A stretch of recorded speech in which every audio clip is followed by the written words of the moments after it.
It's affecting my brain cell. Okay. Anyway, yes, okay, enough stupidity. For now. Yeah, maybe not. No, maybe not.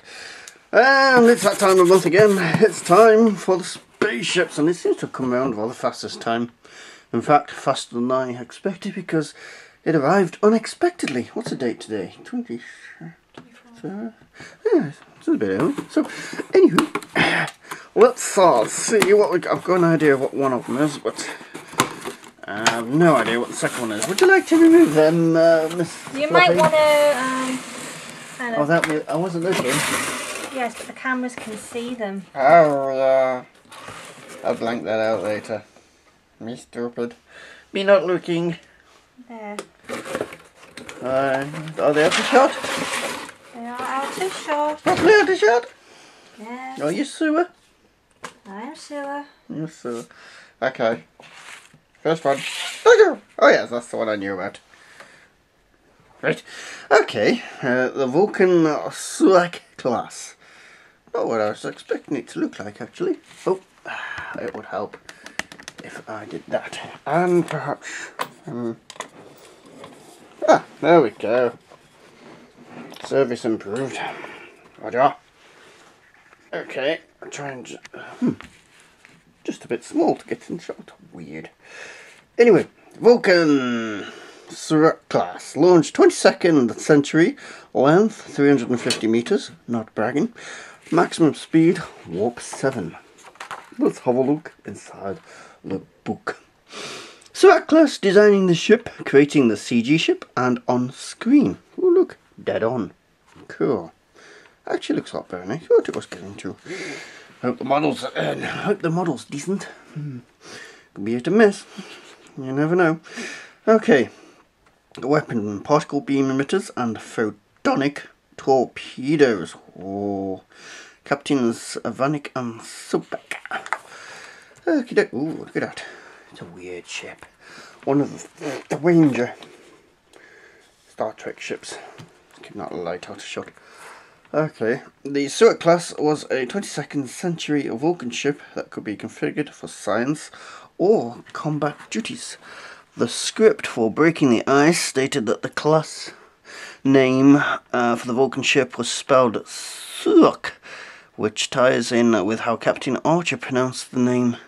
It seems much more likely, however, that it would be pronounced Surak, after the founder of Vulcan philosophy, who placed logic above emotion. Emotions? Did you like painting? Well, you know, very zen-like. Surak class. The beamer on there. That's not going to be on the model, is it? No. No. Dodge it. Oh, message. Just because I can see the model on your card. Okay, so yeah, some good artwork in the magazine here. Different views of it. Top view, navigation light. Oh, they're friendly, these Vulcans. They even have navigation lights. But it's pointy. They're going to want to know which side's which. Yes. Tractor beam emitter. Crew quarters. Pardon me. And a warp drive ring. How interesting. Data feed. The Vulcan homeworld was mostly desert due to its hot and arid climate. Given these atmospheric conditions, it was likely the environmental controls on board their ships kept the temperature of the at significantly warmer levels than on Earth ships. Sounds nice. It's funny how Vulcans and all these different species can breathe the same air. They're all evolved in exactly the same air. That's because in the Next Generation there was an episode to explain that.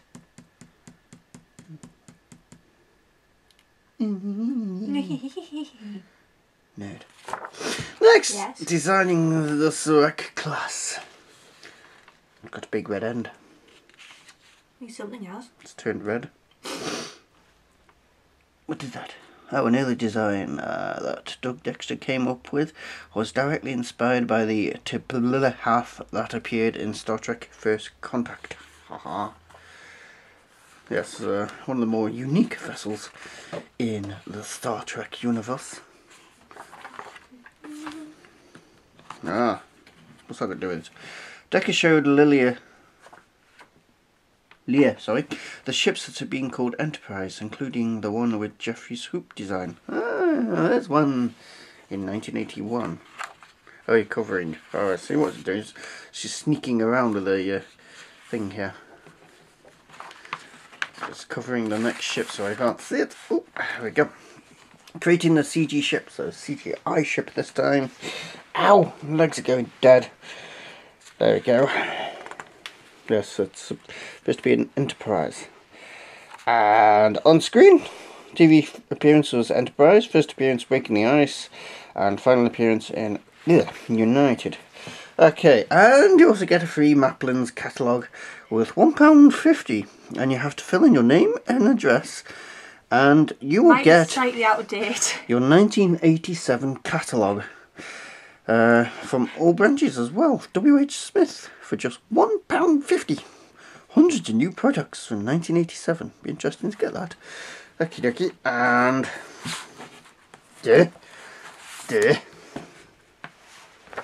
that's the Wireless Radio magazine, by the way. Ow.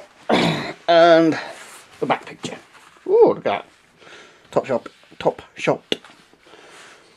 www.StarTrekStarships.com. Okay, the ship, if you please. First impressions. Tiny, as usual. There it is, in the box. It's gone for a redder colour. Oh, it is red on that one. Okie dokie, let's have a look at this interesting ship. Box. There's the upper box. And there's the... oh god, don't pull that. Yeah, don't pull the ring when you get one of these. Yes, how would. How would? Okay, and here is the vessel itself.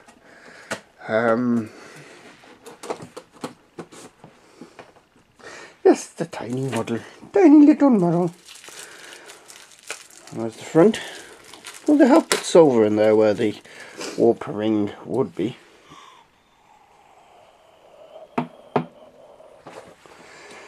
Overall, nice paint job. They've even got the texturing there. The panel texturing. I forgot what you call it again. I always forget what you call that. There's the quarters. Metal part is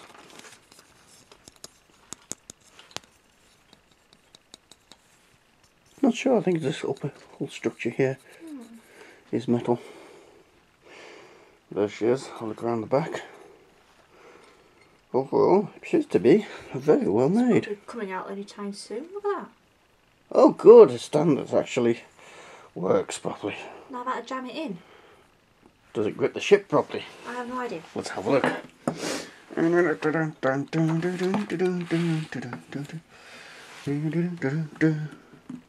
Oh yes.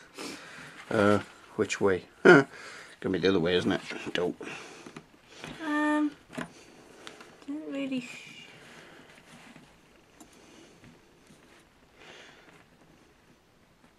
Not sure.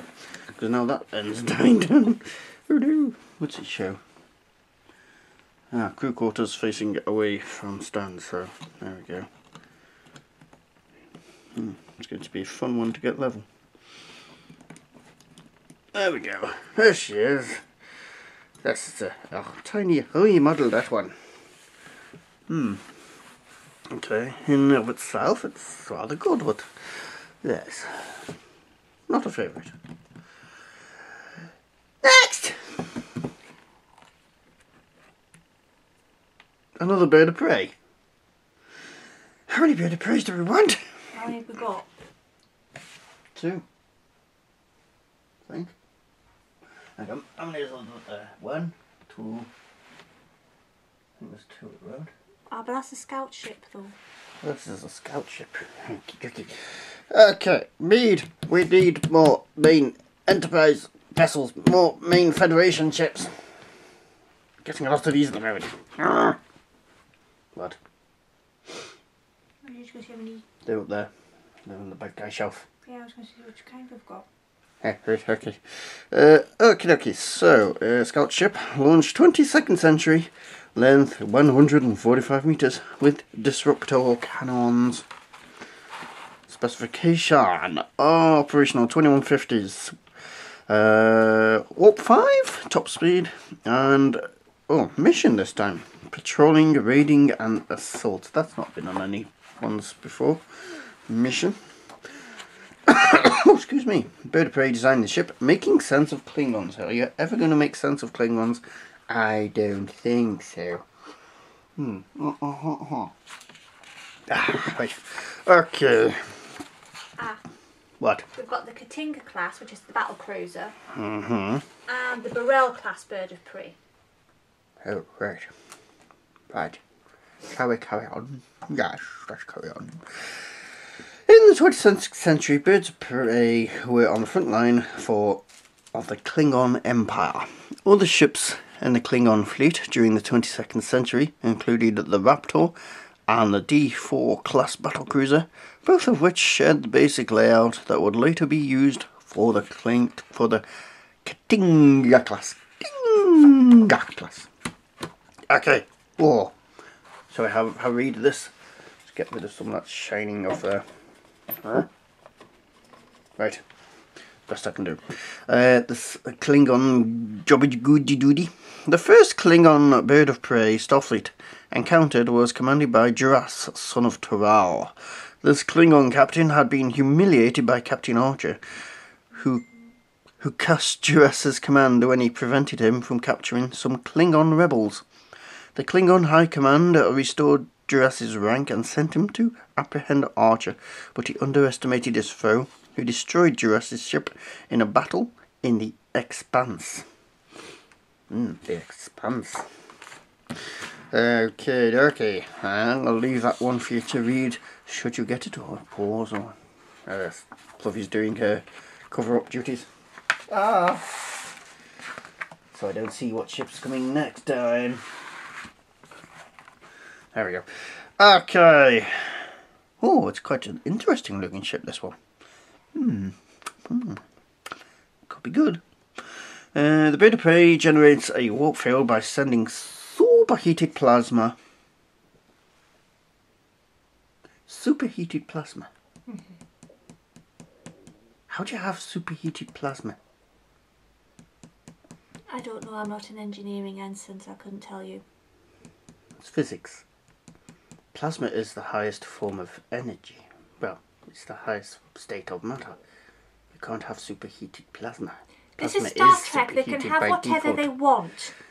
Okay, that explains it. The bird of prey generates a warp field by sending superheated plasma into the wings, where it energizes the equivalent of warp cores.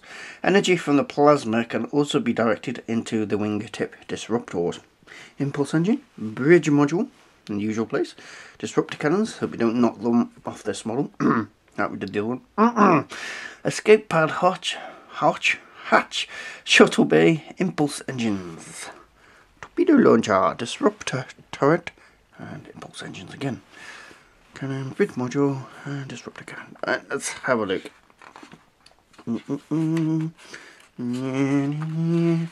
Designing the bird of prey.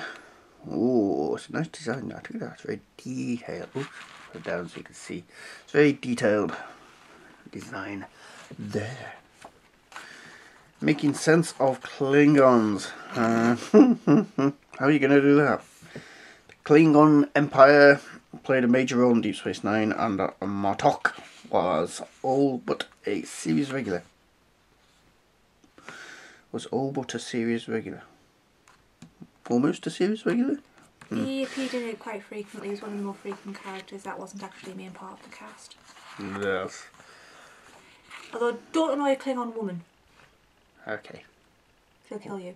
Well, a bit like you and women then. Right, first appearance, Expanse. Hey. Last appearance, Divergence. What? TV appearances, Star Trek Enterprise. Designed by John Eves. Okie dokie. So, let's just look at the back page. Ta-da! And now, it is time for model. Ooh, hello. Drink of quick tea first, please.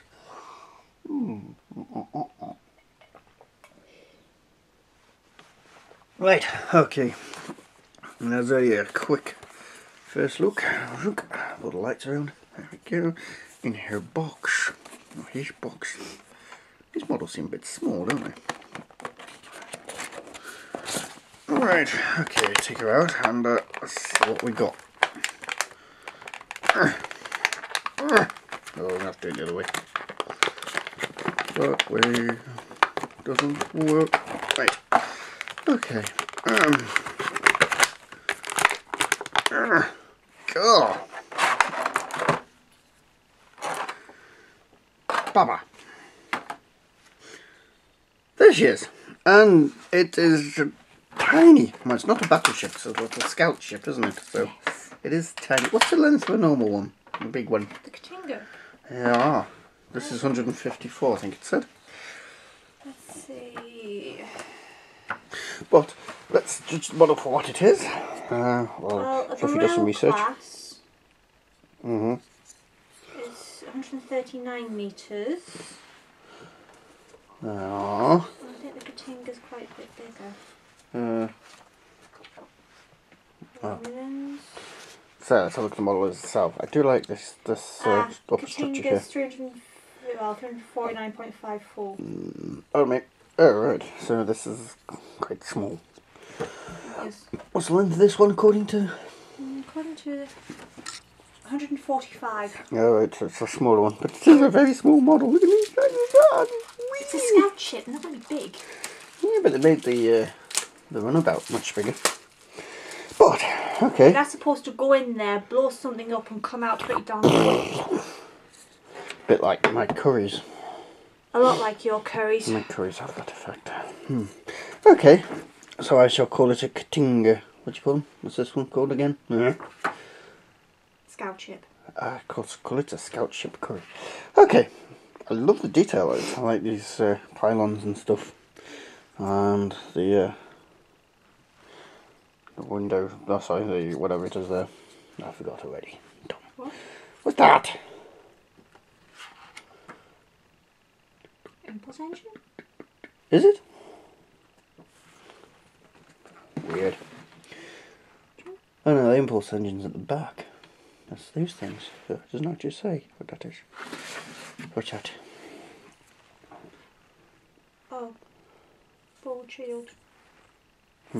Anyway, there is loads and loads and loads of detail in this. Although, I don't know what's going on here.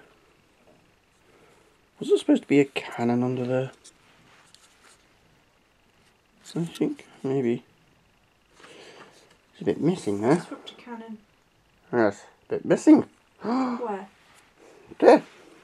Cannon, not present. Or is it supposed to be one? Or two? Is it supposed to be like that? Where's the underneath Little view? biscuit pod hat. Yep, it's supposed to have dual cannons. It's got a bit missing.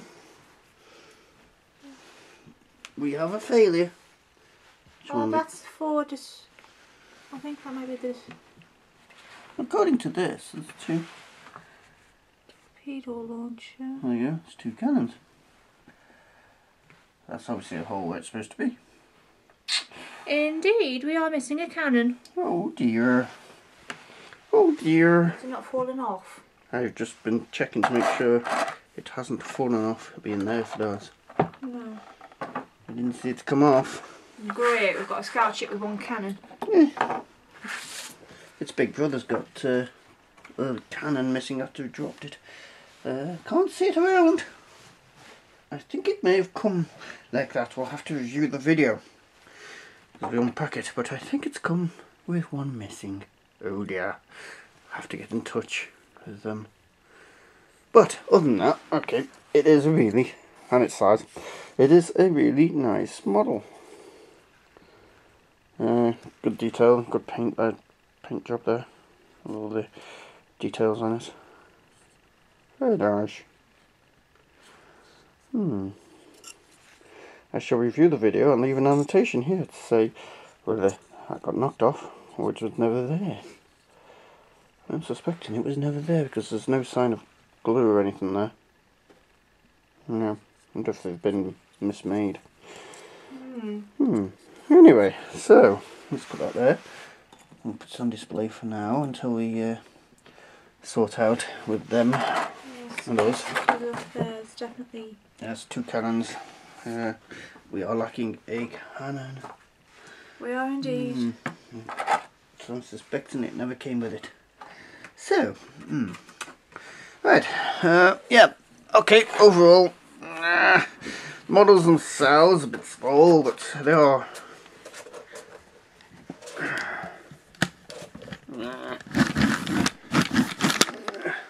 quality-wise, apart from the failure of the cannon there, they seem rather good, and the standards seem to have picked up quite a bit lately. You're not getting some of the flaws you used to get. So, overall, apart from that, which I'm now going to have a look around, make sure it's not us, and review the video. Thank you very much. Right, I have just reviewed the video, and indeed, it came out of the box like that. And there was nothing in the box, no cannon, anything in the box, so you have to get in touch with Eagle Moss regarding that. But I think I shall miss out the showing them on the shelves this time, and I shall do a few more and then show you them with more. Yes, I have to put another shelf up anyway. But anyway, thank you all very much. You need to quit being dirty. You're a dirty boy.